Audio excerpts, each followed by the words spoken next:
नमस्कार। गौरा बादल चरित चौपाई के मूल पाठ के क्रम का हम अध्ययन कर रहे हैं और आज हम इस कथा के 16वें क्रम में प्रवेश कर रहे हैं। यह रचना कवि हेमरतन द्वारा रचित है और इस रचना में जो कथा है, जो काव्य कथा है, वो काव्य कथा केवल राजस्थान के साहित्य या इतिहास या संस्कृति के लिए महत्वपूर्ण नहीं है, बल्कि भारतीय साहित्य, इतिहास और संस्कृति के लिए भी उतनी महत्वपूर्ण रही है। और अनेक रचनाएं इस कथाक्रम से जुड़ी हुई लिखी गई।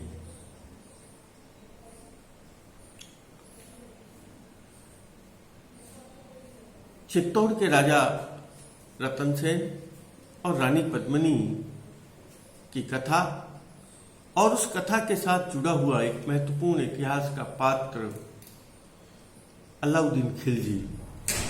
इस कथा में तो वह खलनायक के रूप में आया। उसके जीवन से जुड़ी यह महत्वपूर्ण घटना जिसने राजस्थान के इतिहास और संस्कृति को प्रभावित किया, उस कथा को हम यहां प्रस्तुत कर रहे हैं। राजस्थानी भाषा में लिखी हुई यह कथा, इसे कवि हेमरतन ने प्रस्तुत किया, जो मूल रूप से एक जैन रचनाकार रहे, जैन संत रहे। और उन हमारे यहाँ जैसे हमने कहा चारण शैली, सामान्य शैली, जैन शैली, संत शैली, इसलिए उस शैली में मैंने कहा जैन रचनाकार। अपनी रचना के प्रारंभ में वे मंगलाचरण करते हैं और मंगलाचरण में वे कथा का सूत्र देते हैं। और उस कथा के सूत्र में मैं आपको ये कहना चाहूंगा, उस कथा के सूत्र में वे राजा रतन सेन, गौरा और बादल जो वीर पुरुष थे वे, और रानी पद्मिनी की बात को भी प्रस्तुत करते हैं संकेत रूप में।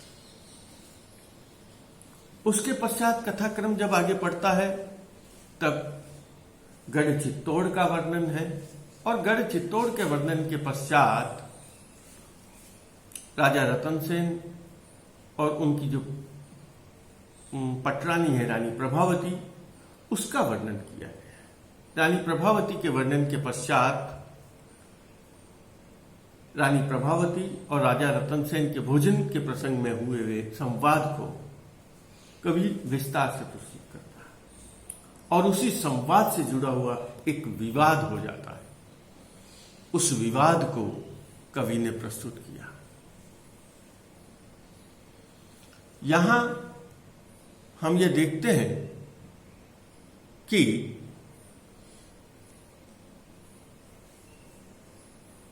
विवाद हो जाता है और विवाद होने के बाद राजा रतन सेन अपने राजमहल को छोड़ देता है इस प्रण के साथ कि मैं रानी पद्मावती से विवाह करूंगा। रानी पद्मावती से विवाह करने के प्रसंग को लेकर उसके पश्चात वह उसके संकल्प को लेकर मेवाड़ का त्याग कर देता है, चित्तौड़ का त्याग करता है और अपने एक सेवक के साथ प्रस्थान कर जाता है। सेवक लेकर आगे निकलता है। रास्ते में पथिक मिलता है जो पद्मावती का पता बताता है। योगी मिलता है जो उन्हें पहुंचा देता है सिंगल द्वीप, और सिंगल द्वीप में राजा रतन सेन का पद्मावती से विवाह और उस प्रसंग को हमने देखा। वापस राजा का लौटना, चित्तौड़ में रहना और उनके प्रेम पूर्वक जीवन का प्रसंग अब तक हम देख चुके हैं। यहां एक घटना मोड़ लेती है। वह महत्वपूर्ण घटना है कि राजा रतन सेन के राज्य में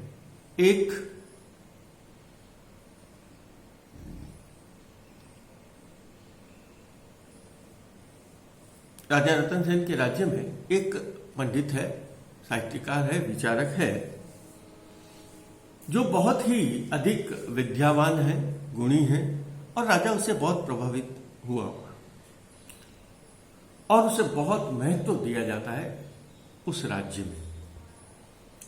राजा रतन सेन के राज्य में वह नित्य प्रतिदिन विचरण करता है, महलों में चला जाता है और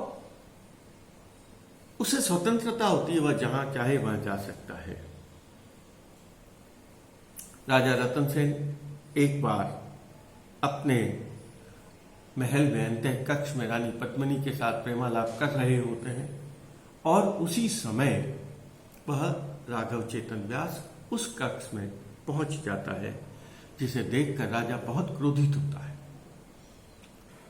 बस यहीं से आज का हमारा जो कथाक्रम है वो प्रारंभ हो रहा है। यहां मैंने जैसे आपको पूर्व में भी कहा, ये जैन रचनाकार है और जैन रचनाकारों का एक स्थिति रही है कि वे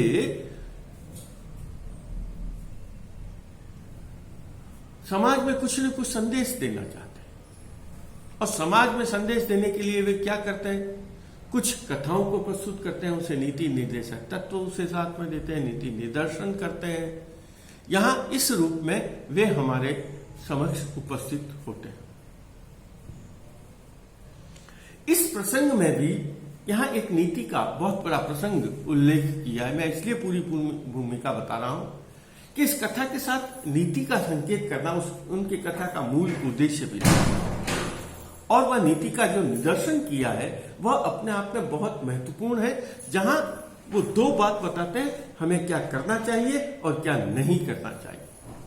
जो नीतिवान व्यक्ति है, जो बुद्धिमान व्यक्ति है, जो समझदार व्यक्ति है, उसे क्या करना चाहिए और क्या नहीं करना चाहिए, इसका स्पष्ट रूप से उसने उल्लेख किया। और आज का हमारा जो प्रसंग है वो इसी बात से जुड़ा हुआ। आप चाहे पद में कितने ही बड़े हों, कितने ही बुद्धिमान हों, कितने ही समझदार हों, लेकिन आपके पास आपके साथ दैनिक आचार विचार व्यवहार की कला होनी चाहिए और एक नीति पूर्वक जीवन जीने की कला भी होनी चाहिए और उस कला के हिसाब से वह व्यक्ति अपनी उस बात को निभा कर रखता है। देखिए उसमें क्या कहा, अगर वो उसका निर्वाह नहीं करता है तो वो मूर्ख है, निर्वाह करता है तो समझदार है। और वहां उसने कहा यह आपको करना चाहिए यदि आप समझदार कहलवाना चाहते हैं, यदि आप ऐसा करते हैं तो मूर्ख है। अब यहां कवि क्या कहना चाहता है, हमें इस कथा से, इस प्रसंग से ये लेना चाहिए शिक्षा कि हम अपने आप को मूर्ख कहलाना चाहते हैं या हम अपने आप को समझदार कहलाना चाहते हैं। हम चाहे समझदार हैं लेकिन यदि इस तरह का व्यवहार करते हैं तो हम मूर्ख हैं। मैं इसलिए इस कथा को, इस प्रसंग को विस्तार से कह रहा हूं, ये हमारी परीक्षा की दृष्टि से बहुत महत्वपूर्ण है, जहां व्याख्या भी पूछी जाती है और प्रश्न भी पूछा जाता है। कहां गौरा बादल चरित्र की कथा में नीति का उल्लेख कहां, ये नीति का उल्लेख। देखिए क्या है इसकी कथा को, चतुर तणी ए नहीं चातुरी अण तेड़ियऊ आवई फिर हुई। चतुर व्यक्ति का यह गुण नहीं होता, यह उसकी चतुराई नहीं कही जा सकती। हम उस व्यक्ति को चतुर, चाहे वह चतुर है लेकिन उसको हम चतुर नहीं कह सकते जो क्या करता है, अण तेड़ियऊ आवई फिरी फिरी। यदि आपको कोई बुलाता भी नहीं, यदि आपको कोई निमंत्रण नहीं देता है तो निमंत्रण न देने के कारण भी बिना मनुवार के, बिना स्वागत के, बिना सम्मान के वह व्यक्ति आपके पास आ जाता है। अण तेड़ियऊ आवई फिरी फिरी। और क्या करता है, यदि कहीं बातचीत चल रही, यदि कहीं प्रसंग चल रहा हो तो वो क्या करता है, बात गोठी अनरुचित करे, अरुचिकर बात करता है। यदि कहीं संवाद चल रहा हो, यदि कहीं बातचीत चल रही हो तो वो क्या करता है, बात गोठ अनरुचिति करे, वो बात और गोठ को बहुत अरुचिकर पूर्ण तरीके से बात करता है।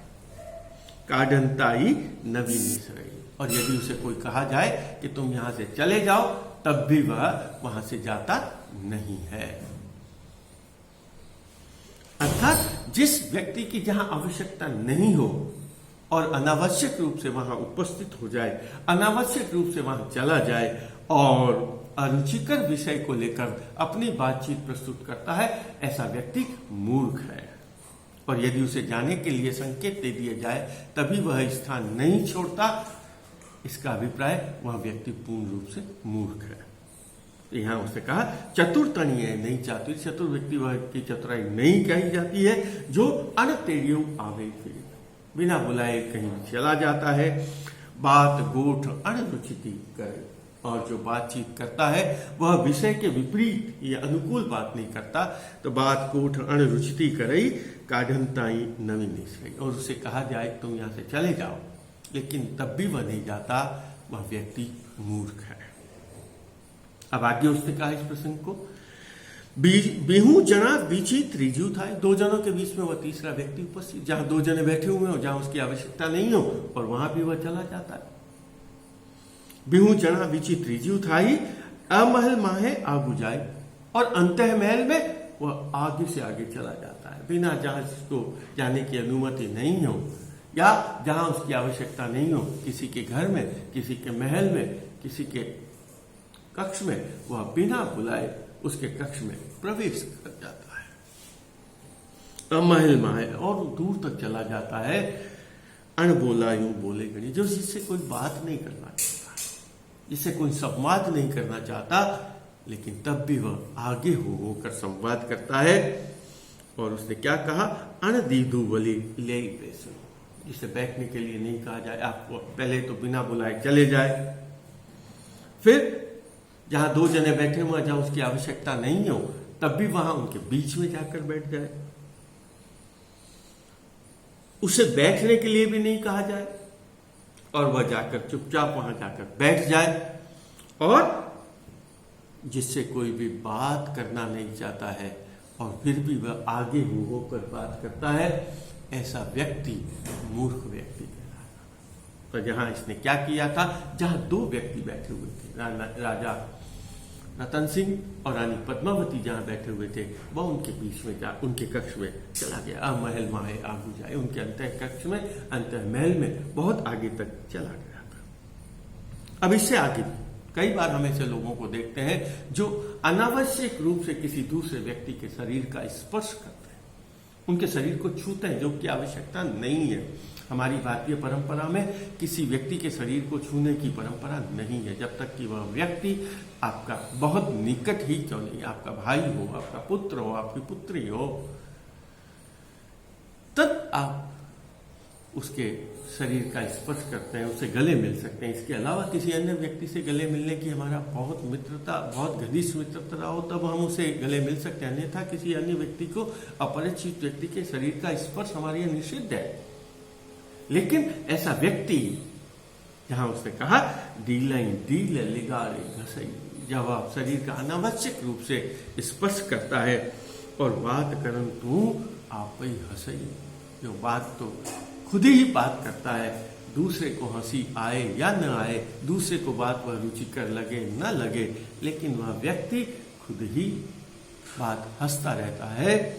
और उसने क्या कहा, जो व्यक्ति, इससे भी आगे हम व्यक्ति क्या होते हैं, हम यह समझते हैं इस दुनिया में, संसार में हमसे बढ़कर बुद्धिमान और कोई भी नहीं है। तो उसने क्या कहा,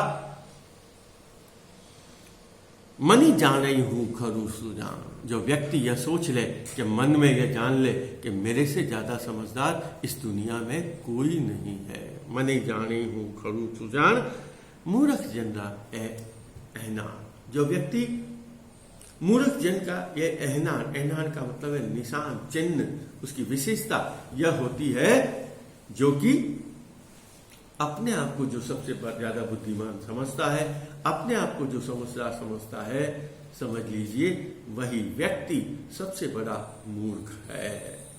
वही व्यक्ति मूर्ख है जो यह समझता है कि मैं ही सबसे ज्यादा समझदार हूं, समझ लीजिए वह व्यक्ति सबसे बड़ा मूर्ख है।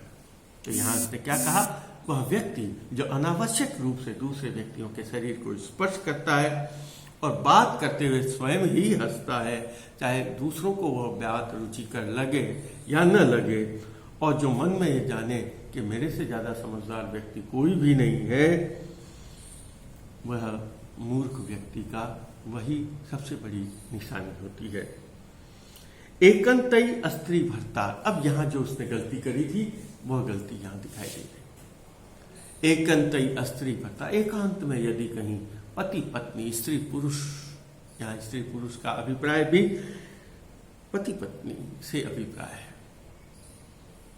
वहां चला जाए कोई व्यक्ति, रामती रमता हुई अपार, बात चल रहे हो, कुछ प्रेम वार्तालाप कर रहे हो, प्रेम व्यवहार कर रहे हो, कुछ भी कर रहे हो, लेकिन ऐसी अवस्था में जब कोई तीसरा व्यक्ति वहां पहुंच जाता है, एकंतई अस्त्री भर्तार रामती रमता हुई अपार, कन्हई जाय उपाय काणी, किसी कारण से किसी उपाय से जाकर वो उनके पास खड़ा हो जाता है, उनके पास चला जाता है, तो उसने कहा मूर्ख जनरा ऐना, यही सबसे बड़ी मूर्ख व्यक्ति की पहचान होती है। मूर्ख व्यक्ति वही है जो ऐसी गलती करता है। कैसी गलती करता है कि वह करता है कि जो जाने पहचाने बिना अनजाने, जाने या अनजाने या कैसे भी करके जहां पति पत्नी बैठे हुए हों वहां चला जाए, उनके पास चला जाए, वह व्यक्ति समझ लीजिए इससे बड़ा कोई भी व्यक्ति मूर्ख नहीं होगा। उससे आगे उसने कहा यही जो बातें थी यह नीति की बातें बतलाई गई। क्या कहा नीति की बात में? उसने क्या कहा कि जहां व्यक्ति, वह व्यक्ति मूर्ख है जो जहां बिना बुलाए चला जाता है, बसभा और संवाद में अरुचिकर बात करता है, जहां उसे जाने का संकेत दे दिया जाए लेकिन तब भी वहां से नहीं जाता, जहां दो जने बैठकर बात कर रहे हों और वह वहां चला जाए, और जहां उसे बैठने के लिए नहीं कहा जाए, आसन नहीं प्रस्तुत किया जाए और वहां जाकर बैठ जाए, अनावश्यक रूप से दूसरे व्यक्तियों को शरीर का स्पर्श करने वाला, अपनी ही बात पर खुद हंसने वाला, और जो व्यक्ति यह समझता है कि इस संसार में मैं ही सबसे बड़ा समझदार हूं, समझ लीजिए वही व्यक्ति सबसे बड़ा मूर्ख है। जहां पति पत्नी एकांत में बैठे हुए हों, प्रेमालाप कर रहे हों, और यदि वो व्यक्ति वहां चला जाता है तो समझ लीजिए यह भी मूर्ख व्यक्ति की सबसे बड़ी निशानी है। यहाँ जो ऊपर पहले प्रसंग आया था, राघव चेतन व्यास बहुत ज्यादा समझदार था, बहुत विद्वान था, सभी उसका आदर भी करते थे, लेकिन उसके दो उसकी गलतियां थी। एक गलती तो यह थी कि वह राजा के महल में अनावश्यक रूप से घूमता रहता था, राजा के महल में वह अंतःपुर तक चला जाता था, और जब राजा रतन सेन और रानी पद्मिनी अपने कक्ष में एकांत में थे तब वह उनके कक्ष में जाकर उपस्थित हो गया, और यही उसकी सबसे बड़ी गलती थी और यही उसकी सबसे बड़ी मूर्खता थी। इन सबको जब यह घटना घटित हुई, इम मणि खुणस्यौ राजा खणु, और जब यह घटना घटित हुई तब इस बात को लेकर राजा बहुत ही ज्यादा नाराज हो गया, क्रोधित हो गया। राजा उससे खिन्न हो गया कि यह इतना समझदार व्यक्ति है लेकिन इतनी बड़ी मूर्खता उसने कैसे की, और उसने मान मरोड़ियो व्यासत्व, और उसने वो राघव चेतन व्यास का को अपमानित किया। यहां उसे कुछ कहा नहीं, सबसे बड़ी बात है उसे कहा नहीं, लेकिन कीदी रीस घनी तेराई, राजा बहुत क्रोध करता है, और जब राजा किसी के ऊपर क्रोध करता है, राजा किसी के ऊपर चाहे वह कितना भी बड़ा व्यक्ति हो, लेकिन यदि राजा क्रोध कर लेता है, जनिति तन धन जीवित जाए, समझ लीजिए उस व्यक्ति का तो सब कुछ चला जाता है। आज के क्रम में इतना ही, आगे के क्रम में हम और इस कथाक्रम को विस्तार देंगे। आज इतना ही, धन्यवाद।